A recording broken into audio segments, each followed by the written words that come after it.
Paz do Senhor a todos vocês. Eu sou o Bispo Gilberto Júnior, das Igrejas Evangélicas Rosa de Saron. Somos Assembleia de Deus, assembleanos e servos da palavra do Deus Altíssimo. Meus irmãos, tenho tido muito receio em minhas palavras, muito medo nas coisas que eu falo. Mas o Senhor tem tocado no meu coração para vos chamar a atenção sobre o fim de todas as coisas. Eu gostaria, meus irmãos, nesse momento, de falar para vocês sobre as coisas que estão acontecendo, ou seja, sobre a palavra profética bíblica que vem acontecendo. E quero lhe perguntar nesse momento, aonde está o seu coração? Aonde está a sua verdadeira conversão quando você não está dentro da igreja? Ou seja, quando você está em sua casa, quando você está na rua, quando você está com seus amigos, o que é que você conversa? Qual o tipo de conversa que você tem aceitado na sua vida? Se nós analisarmos o Salmos 1, podemos entender claramente, meus queridos, que a palavra do Senhor nos alerta: não vos assentei na roda dos escarnecedores. O servo de Deus não se assenta na roda dos fofoqueiros, não se alegre com conversas contra o seu semelhante. O servo de Deus, ele caminha para frente abundantemente numa jornada árdua, pois quando um servo de Deus começa a ser aplaudido demais, comece então a desconfiar, porque os apóstolos, os profetas e até mesmo o próprio Cristo foram crucificados, apedrejados, escarnecidos, difamados, perseguidos e torturados.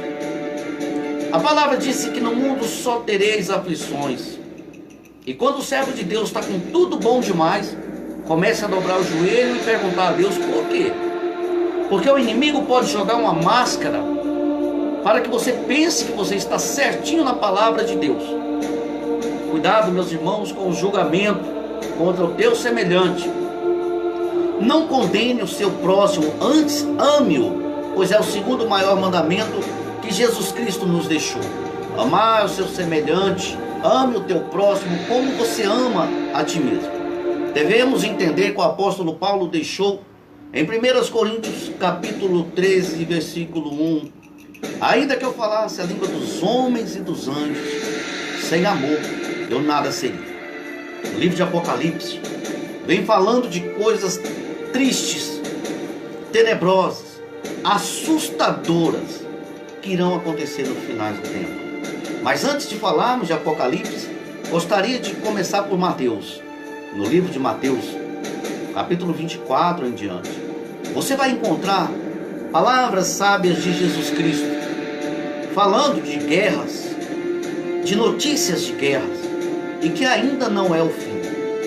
Muitas das vezes você liga a sua televisão e você ouve os jornais, William Bonner, William Vac, enfim, jornalistas, falando que o país A, B ou C está se preparando para contra-atacar ou para atacar um outro país.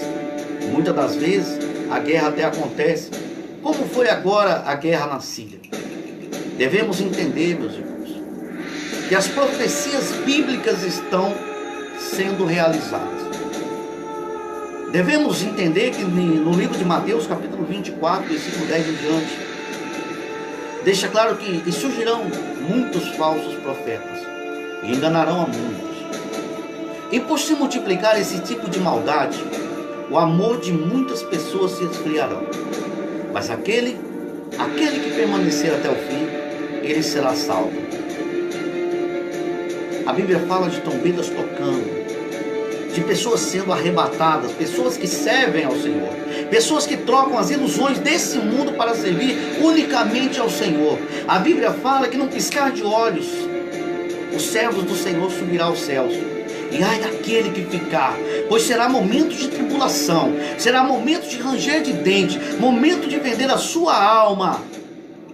Muitas pessoas têm pensado que o chip da besta é uma tatuagem, que o chip da besta é esse chip que os homens estão inventando para colocar identidade CPF. Irmãos, não se iludam. A palavra diz 666. A palavra não diz outra coisa. A própria nação vem enganando, nação contra nação, mentira contra mentira, servos de Deus contra servos de Deus. Precisamos meditar agora que nós não podemos entrar em guerra. A minha igreja, Assembleia de Deus, Ministério Rosa de Saron, contra a Assembleia de Deus do irmão fulano, a mundial do poder de Deus, a universal do reino de Deus, a metodista, a batista, uma contra a outra. É isso que o inimigo quer fazer. E Satanás tem entrado no meio do trigo e esparramado o joio. Satanás tem achado meios de fazer com que o joio cresça no meio do trigo dentro da igreja. E os próprios irmãos não estão vigilantes. Se eu começar a analisar as igrejas, quando eu comecei a frequentar, no final da década de 80, quando eu ainda era muito jovem, creio com 12 anos, nós entrávamos dentro da casa do Senhor e dobrávamos os nossos joelhos. E ficávamos ali até a hora do culto começar com os joelhos dobrados. Quando o culto começava, nós todos louvávamos em santidade juntos os louvores da harpa cristã. Seguidos de oração, mais oração, louvores da harpa sagrada, oração, mais comunhão com Deus. Nos dias de hoje, se a igreja não tem uma banda com jovens com cabelo arrepiado, é uma igreja fria. Se a igreja não tem um congresso daquele de rodar, pular, é uma igreja morta.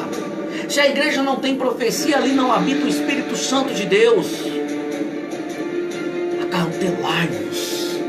Acautelai-vos que ninguém vos engane, porque muitos virão em meu nome e enganarão a muitos. Vigia, servo, vigia, serva de Deus. O inimigo está no meio do trigo com seu joio escondido, e o joio está crescendo. E se você não conhece o que é o joio no meio do trigo, eu vou explicar. O trigo vai começando a crescer, meus irmãos. Ele vai ficando bonito, e o fazendeiro passa olhando a plantação de trigo e achando aquilo muito bonito, mas ele não vê que no pé, na raiz do trigo está crescendo uma planta devastadora, que vai matar o trigo sufocado, chamado joio. Esse joio cresce aos poucos, e geralmente quando o trigo já está grandinho, ele começa a ficar pequenininho. Quando o trigo pega uma altura adulta, então ele está na juventude, na metade do trigo. E quando o fazendeiro manda colher o trigo, já perdeu toda a sua plantação. Toda a sua plantação foi sufocada pelo trigo, pelo joio. Eu estava vendo um vídeo que eu tenho no meu canal no YouTube, chamado Mundo Estranho. Irmãos, um ex-satanista, ele explicando como que funciona uma igreja para Satanás. Coisas que o crente não quer enxergar, mas é a pura realidade. E o satanista diz, o Satanás compara a igreja como uma caixa de som. A caixa de som, ela tem aparência de caixa de som, e ligada na tomada, ela fala, ela toca música, ela tem um bom volume. Ela é uma caixa de som ligada na tomada. Ela tem aparência de caixa de som e funciona como uma caixa de som desde que esteja ligada na tomada. Essa é uma caixa de som. E se você cortar a tomada da caixa de som, ela vai continuar tendo a aparência de caixa de som. Ela vai continuar sendo uma caixa de som, porém ela não vai ter utilidade, porque ela está cortada a tomada. Ela vai estar sem funcionabilidade. Ou seja, você tem uma caixa de som, ela tem aparência de caixa de som, mas ela não funciona. É isso que Satanás tem feito com as igrejas. Satanás tem implantado a falta de comunhão com o Espírito Santo. Satanás tem implantado a falta de espiritualidade. Satanás implantou a falta de comunhão das coisas santas. E a igreja foi desligada. A igreja está sendo desligada do Espírito Santo de Deus. Ela continua tendo aparência de igreja. Ela continua tendo cara de igreja. Mas ela não está tendo a funcionabilidade de igreja. Porque a sua energia está cortada. Você olha, ela é uma igreja, aparência de igreja, cadeiras de igrejas, é um pastor, obreiros, missionário, mas ela está cortada a relação com Deus. Ela tem aparência, mas não está funcionando. Estamos cheios de igrejas desse jeito, como caixa de som, que são caixas de som na aparência, mas não estão fazendo a sua função, não está soltando som, não está falando alto, não está tocando música alta. Apenas você olha e vê uma caixa de som e você diz: eu tenho uma caixa de som. A igreja cortada a relação com Deus, ela continua tendo aparência de igreja, ela continua tendo pastores, como acabei de falar, ela continua tendo banda, mas ela não tem o principal que liga aos céus, que é o Espírito Santo. Aleluia! Voltemos, igreja, a termos a função de igreja. Vamos voltar a ter aquele elo com Deus, aquilo que nos liga a Deus, que é o Espírito Santo, que é a comunhão com Deus, que é a conversão com Deus, que é dobrar os joelhos. Hoje estamos vendo aí, todo lugar que você vai tem uma igreja, aí o crente diz glória a Deus. Então você vai ali, tem 3, 4 igrejas, uma colada na outra, o crente diz glória a Deus. Você vai ali, tem 10 igrejas, uma colada na outra, o crente diz glória a Deus. Mas irmão, você está glorificando muitas das vezes uma desobediência. Muitos ali não quiseram ser apenas ovelhas, muitos ali não quiseram ser apenas um diácono, muitos não quiseram ser um presbítero, um evangelista, um missionário. Ele queria porque queria ter a igreja dele, porque ele queria ser a liderança, porque ele queria ser pastor, porque ele quer ser o comando. E isso está se multiplicando, isso está aumentando. Todo dia uma igreja nova, todo dia uma igreja nova, cada dia um pastor novo, porque ele não quer ser uma ovelha, porque ele não quer ser um obreiro, ele não quer ser um missionário, ele quer ser o cabeça, ele quer mandar. Então ele desmembra da igreja que ele estava. E a maior tristeza, muitas das vezes, quando desmembra, sai falando um motivo muito triste, sai mentindo, sai falando que a igreja que ele estava não tinha espiritualidade, sai falando que o pastor não tem comunhão com Deus, sai falando que é porque os irmãos não tinham comunhão com Deus. Ele põe defeito na cortina, ele põe defeito na janela, na porta da igreja, mas ele não põe defeito nele. Para pensar. Ele diz que ele tinha comunhão com Deus, então Deus falou ao coração dele que ele tinha que abrir uma igreja. Então ele, através do Espírito Santo, abriu uma igreja e sai falando mal da antiga igreja. Irmãos, estamos tendo muitas igrejas com aparência de igreja, mas que não tem a função de igreja. Eu quero conversar com você que é pastor, que vai assistir esse vídeo.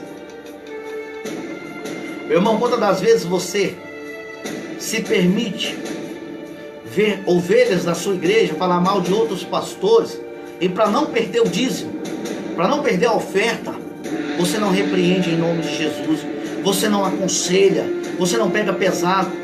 Meu irmão, uma função de pastor não é passar a mão na cabeça da ovelha, mas sim mostrar o erro da ovelha, mostrar onde tem que ter o conserto, porque aonde tem o conserto tem o acerto, mas aonde tem uma comunhão com o erro não pode haver o acerto. É erro cobrindo erro.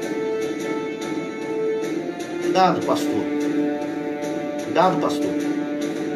Cuidado aí, apóstolos, bispos, presbíteros, missionários. Cuidado. Lembra da caixa de som? Vamos falar da caixa de som? Ela conectada à energia, ela fala alto, ela solta som alto. Você pode até ligar o microfone, sua voz vai sair uma beleza, ligada à caixa de som, à energia, porque ela é uma caixa de som, tem aparência de caixa de som e está com a funcionalidade dela em dia. Lembra da igreja exemplificada como uma caixa de som? Você lembra? Ela é uma igreja, tem aparência de igreja, bancos de igreja, obreiro, ovelha, pastor, mas não tem a ligação com Deus. Então ela tem aparência de igreja, mas não funciona como igreja. Precisamos voltar no tempo, aprender com o tempo. Nós precisamos voltar a aprender com o tempo, que nossas mudanças não foram boas, que a igreja sofreu uma mutação que não foi boa, que a igreja sofreu uma mutação que está tirando a comunhão com Deus. São milhões de pessoas falando em língua, são milhões de pessoas rodando, pulando, caindo no chão, mas o cego continua cego, o surdo continua surdo, o mudo continua mudo, o aleijado vai morrer aleijado, porque os milagres não vão acontecer, porque é uma igreja com aparência de igreja, com banco de igreja, mas sem o Espírito Santo de Deus. Aleluia! Igrejas com aparência de igreja, mas sem a função principal, que é a função de igreja. O Espírito Santo de Deus não é conhecido pelo "eu digo em nome de Jesus". O Espírito Santo de Deus não é reconhecido pelo "Deus mandou dizer". O Espírito Santo de Deus não é conhecido pelo "xerecanto da labassúria". Não é. O Espírito Santo de Deus é reconhecido pelos frutos. O Espírito Santo de Deus é reconhecido pelas obras. Obras de caridade. Quantas pessoas você tem alimentado? Quantas pessoas você tem unido, juntado roupa para sair nas ruas distribuindo roupa, cobertores? Quantas crianças você já abençoou? Ir na igreja, glorificar, aleluia, ó Deus da minha vida, ó Deus do impossível.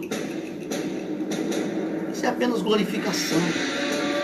O Espírito Santo de Deus está muito longe de muitas modas, muitos modismos.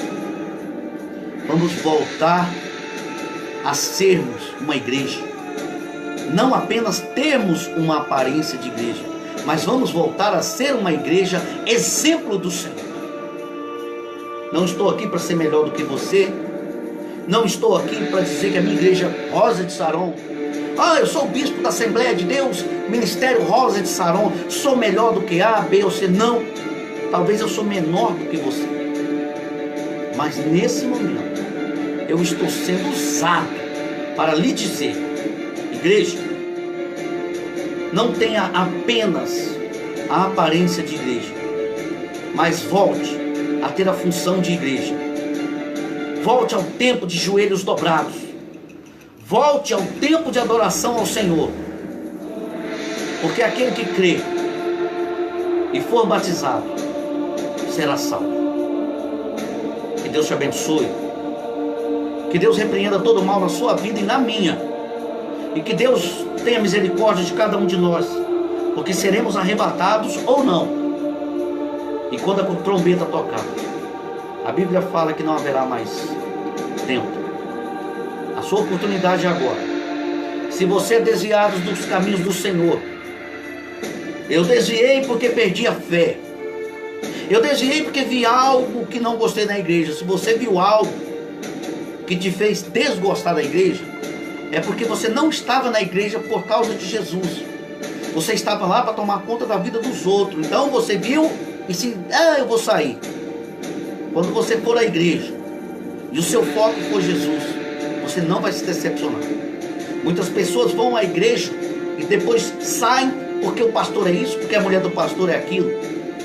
Quando você for à igreja para buscar sua vitória, existe um monte de pessoas que ficam assim: ora por mim, ou ora lá pela minha família. Ora você, dobra você o seu joelho, porque o Senhor não terá por inocente o conhecedor da palavra de Deus, que abandona a casa de Deus por qualquer coisa.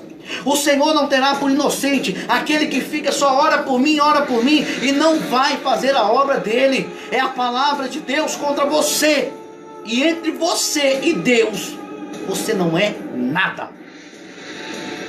Então, eu vou aconselhar como pastor, como bispo: tenha dó da sua alma, se reconcilia com Deus, volta para a casa de Deus, firma na casa de Deus, faça seus votos, mas cumpra, porque Deus não te terá por inocente e poderá pesar a mão poderosamente sobre a sua vida, e você pode não ter a chance de voltar para a presença dele.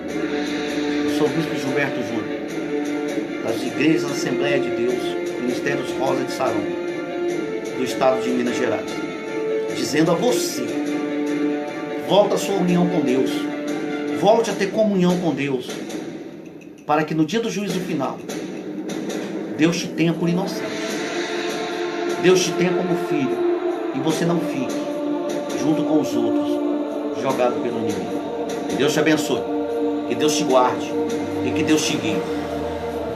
Mais uma, pastor, pastora, líderes religiosos, você que não está cuidando do rebanho, você, pastores, que não estão cuidando do rebanho, que estão deixando tudo acontecer do jeito que você quer, para que sua igreja cresça. Cuidado, porque o Senhor não terá você como inocente. Que Deus te abençoe.